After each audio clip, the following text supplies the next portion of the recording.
EMI equated monthly installments, इसके बारे में आप सब लोगों ने सुना हुआ है। तो एक रिपोर्ट के तहत ऐसा कहा जा रहा है कि इंडिया जो है वो एक ईएमआई नेशन बनने की तरफ आगे बढ़ता जा रहा है। तो इंडिया ईएमआई नेशन कैसे बन रहा है और ईएमआई क्या होती है और इसको कैसे यूज़ करते हैं, इसके बारे में थोड़ा इस वीडियो में जानते हैं। ईएमआई फाइनेंशियल सेंस में ईएमआई एक ट्रांसफॉर्मेटिव फाइनेंशियल टूल है। एक फाइनेंशियल टूल है जो क्या करती है, allows customer to divide the total price of a purchase into fixed monthly installments over a period. कोई भी एक प्रोडक्ट है, उसका कोई प्राइस है, तो आप एक बारी में पूरा प्राइस दे के उसको परचेज करने के बजाय आप उसको एक मंथली फिक्स्ड इंस्टॉलमेंट्स में उसको बांट लेते हो। तो हर महीने कुछ रुपए दे के आप उसको चुका दोगे, तो आप एक बार में उसका पैसा नहीं दे रहे हो। जो आपने मंथली इंस्टॉलमेंट्स बांट दी, इसको हम बोलते हैं इक्वेटेड मंथली इंस्टॉलमेंट। तो ये होता है ईएमआई। अब ये क्या, इससे क्या बेनिफिट हुआ लोगों को ये बांटने से, इसने प्रोडक्ट को, it makes the product affordable and convenient to pay. एक बारी में कोई महंगी चीज़ है तो आप एक बारी में खर्चने से, पैसे उसमें देने से पहले आपने क्या सोचा कि भाई एक बार में इतना पैसा दूंगा, उससे बेटर क्या होगा मैं मंथली कुछ पैसे करके देता रहूँगा। तो ये आपको कन्वीनियंट हुआ देने में पैसा, और दूसरा आपको वो चीज़ अफोर्डेबल हो गई। अब इससे दुकानदार को या फिर जो आपको सामान बेच रहा है उसको क्या फ़ायदा है, मर्चेंट्स को इससे क्या फ़ायदा है, उनकी सेल्स बढ़ती है इससे, और लॉयल कस्टमर्स उनके पास आते हैं और उनकी ट्रांजैक्शनल वैल्यू बढ़ती है और रिस्क उनके कम होते हैं।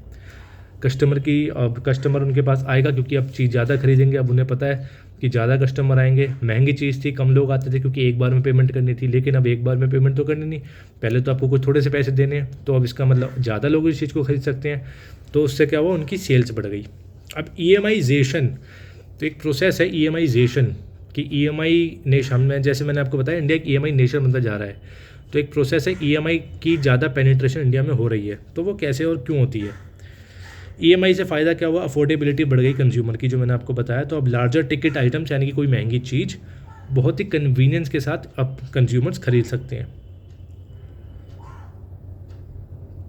ठीक है। Customers are no longer holding back their desires.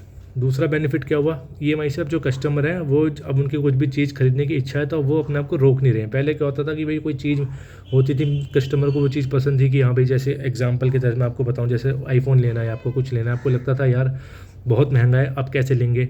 लेकिन अब ईएमआई के तहत आपको पता है कि एक बार में तो मैं इतना पैसा देना नहीं है, तो आपने थोड़े से पैसे दिए और आपने आईफोन या कोई भी चीज़ जो आपको पसंद होगी आपने ले ली है। तो इसमें क्या हुआ, customers are no longer holding back their desires. अपनी इच्छाओं को अब कस्टमर दबा नहीं रहे ईएमआई के तहत। अब एक सर्वे में ये समझ आया था कि ईएमआई जो है वो even facilitates financial planning goals on a monthly basis as it gives flexibility to manage unforeseen expenditures और फाइनेंशियल एमरजेंसीज। अब इससे बेनिफिट, एक जो बेनिफिट हुआ ईएमआई से लोगों को, एक तो चीज़ें अब आपके कन्वीनियंस के हिसाब से आप पे कर सकते हो और चीज़ें आपके लिए अफोर्डेबल हो गई। दूसरा बेनिफिट ये हुआ कि अब आप इसको फाइनेंशियल गोल की तरह फाइनेंशियल प्लानिंग भी कर सकते हो। कैसे, मंथली बेसिस पे आप पेमेंट कर रहे हो, आपके एक बार में कोई खर्चा नहीं गया। मान लो आपको कोई 1 लाख रुपए की चीज़ लेनी है, तो आपको अगर ईएमआई नहीं होती तो आपको एक बारी में उसमें 1 लाख रुपए आप देते और आप वो चीज़ ले आते। बट कल को मान लो जिस दिन आप वो चीज़ लेके आए हो और उसके अगले दिन ही कुछ ऐसी इमरजेंसी आ गई घर में, आपके कोई फाइनेंशियल इमरजेंसी आ गई, कोई मेडिकल इमरजेंसी आ गई, जहाँ आपको तुरंत 1 लाख रुपए देने की ज़रूरत पड़ गई, लेकिन अब तो वो आपके पास है नहीं। एक एग्जाम्पल के तहत अगर आप पे 1 ही लाख रुपए थे तो अब तो आपने वो चीज़ खरीदी, बट ईएमआई में क्या हुआ, आपने उसकी इंस्टॉलमेंट बांध दी, आपने एक बार में 1 लाख रुपए नहीं दिए, आपने थोड़े से पैसे दिए, अब बाकी बचे हुए पैसे आपके पास हैं। तो कल को अगर कोई फाइनेंशियल इमरजेंसी होती है या कोई मेडिकल इमरजेंसी होती है तो आपके पास पैसा रहता है। तो ईएमआई से ये भी आपको एक बेनिफिट हुआ, इमरजेंसी के लिए आपके पास पैसा है। Role of EMIs in imparting primary lessons on financial literacy is something not much discussed about. EMI से फाइनेंशियल लिटरेसी भी बढ़ती है, ईएमआई से फाइनेंशियल लिटरेसी की पेनिट्रेशन भी लोगों के पास जा रही है। इसके बारे में कम बात होती है, ऐसा लिखा गया है, लेकिन वो कैसे होती है और ईएमआई को कैसे आप इफेक्टिवली यूज़ कर सकते हो ये एक अलग टॉपिक है, बट होती है, इससे फाइनेंशियल लिटरेसी बढ़ती है। Customers need to provide for monthly installments, it goads them into getting better credit score, thus improving credit inclusion. अब मंथली इंस्टॉलमेंट्स कस्टमर को करनी है, तो जो स्मार्ट कस्टमर होता है उसे पता होता है कि हाँ भी अगर मैं टाइमली मंथली पेमेंट करता रहूँगा तो इससे क्या होगा, मेरा क्रेडिट स्कोर अच्छा होगा। तो क्रेडिट स्कोर अगर अच्छा होता है आपका, तो आगे जाके आपको कोई लोन या और कुछ बैंक की तरफ से कोई बेनिफिट मिलने में आपको थोड़ा ईजी रहता है। तो ईएमआई के थ्रू आप अपने क्रेडिट स्कोर को भी इम्प्रूव कर सकते हो अगर आप एक स्मार्ट कंज्यूमर हो तो ये ईएमआई का एक तीसरा बेनिफिट है। EMI users had a greater credit awareness एक इंडस्ट्री की रिपोर्ट के तहत ईएमआई जो यूज़र्स होते हैं उनके पास ग्रेटर क्रेडिट अवेयरनेस होती है, क्योंकि वो अपना क्रेडिट स्कोर भी रेगुलरली चेक करते रहते हैं। और एक रिपोर्ट के तहत ऐसा भी माना गया है कि they possess better repayment behaviour with lower, जो ईएमआई जो कस्टमर ले रहा है तो वो कस्टमर में एक रिपोर्ट के तहत ऐसा पाया गया कि उसके पास क्रेडिट अवेयरनेस ज़्यादा अच्छी है उसके पास, और वो एक ऐसा बिहेवियर शो करता है जहाँ पे वो टाइमली रीपेमेंट करता रहता है। तो ये एक अच्छा बिहेवियर माना जाता है, इससे क्रेडिट मार्केट में इसको एक बहुत ही अच्छा बिहेवियर मानते हैं। तो कस्टमर्स के अंदर ये बिहेवियर भी ईएमआई की वजह से ये बढ़ता जा रहा है, और ये अच्छी बात है। नेगेटिव भी हैं इसमें बहुत सारी चीज़ें, कई कस्टमर्स ईएमआई को स्मार्टली यूज़ करना नहीं जानते और सिर्फ अपने शौक की चीज़ों में ईएमआई को यूज़ कर रहे हैं, वो एक अलग टॉपिक है, उसके बारे में बाद में बात करेंगे। पहले ईएमआई का देख लेते हैं, ईएमआई से बेनिफिट क्या क्या हो रहे हैं। अब ईएमआई इतनी क्यों स्टार्ट हुई और कैसे इतने लोग ईएमआई में चीज़ें लेना पसंद करने लग गए। हुआ क्या था, कोविड-19 के बाद इसका एकदम से बूम आया ईएमआई मार्केट का। कोविड-19 के बाद क्या हुआ, चीज़ें महंगी होनी स्टार्ट हो गई थी। Consumers were constrained by several factors. Debit card EMI transactions and no cost EMI offers became an instant hit. कोविड-19 के बाद बैंक्स ने भी offers, credit no cost EMI offers देने, debit card EMI, credit card EMI offers देने शुरू कर दिए।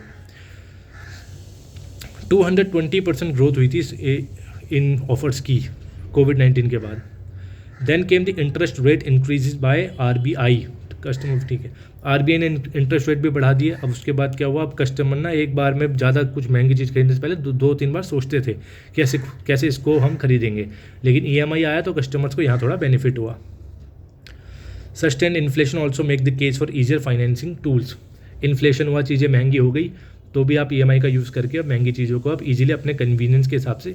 अब ईएमआई का मतलब ये नहीं कि वो चीज़ आपको सस्ती पड़ रही है, ईएमआई का मतलब ये है कि आप एक बार में सारी पेमेंट नहीं कर रहे हो, आप उसकी मंथली इंस्टॉलमेंट्स में धीरे धीरे पेमेंट कर रहे हो।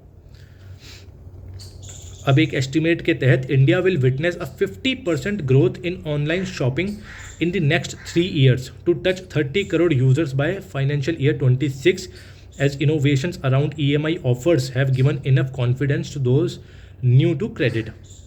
अब एक एस्टीमेट रिपोर्ट के तहत जो होता है, इंडिया की जो शॉपिंग, ऑनलाइन शॉपिंग है, वो 50% ग्रोथ दिखाएगी अगले 3 सालों में। 50% ग्रोथ, 30 करोड़ यूज़र्स, यानी कि 50% ग्रोथ, इसका मतलब 30 crore users online shopping use करेंगे इंडिया के अंदर। तो जो ईएमआई के ऑफर्स होते हैं, जो इनोवेशंस होती हैं इन ऑफर्स में, ये और ज़्यादा पेनिट्रेट करेंगे और लोग इनको और ज़्यादा से ज़्यादा यूज़ भी करेंगे आगे जाके। इसलिए मैंने आपको कहा कि इंडिया ईएमआई नेशन बनने वाला है। ये एक रीज़न है कि हमारी ऑनलाइन शॉपिंग की ग्रोथ भी 50% बढ़ेगी अगले 3 सालों में, एक रिपोर्ट ऐसा कहती है। Awareness induced change in customer behaviour is very evident. ठीक है, अवेयरनेस भी लोगों की बढ़ चुकी है अब ईएमआई को लेके, तो इससे भी ईएमआई ग्रोथ और ज़्यादा होगी। Today the demand EMI options for any product और सर्विस कॉस्टिंग ₹10,000 एंड अबव। अब कोई भी प्रोडक्ट या कोई भी सर्विस 10,000 रुपये से जो ऊपर होती है एवरेज इंडियन, उसके लिए ईएमआई को ऑप्ट कर रहा है, ऑप्शन को। We are also seeing trends where customers are clear about next product to be purchased on EMI when 2-3 installments of the existing product are left to be paid।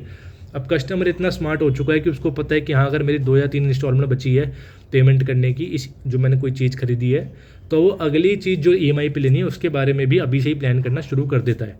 तो customer अब अपने, जो मैंने आपको बताया, डिज़ायर्स को बिल्कुल भी रोक नहीं रहे हैं, और कैसे वो एक EMI ख़त्म होने से पहले दूसरी EMI की प्लानिंग कर चुके होते हैं। प्लस यूट्यूब पे भी फाइनेंशियल जो इन्फ्लुएंसर्स होते हैं वो कंट्रीब्यूट कर रहे हैं क्रिएटिंग अवेयरनेस।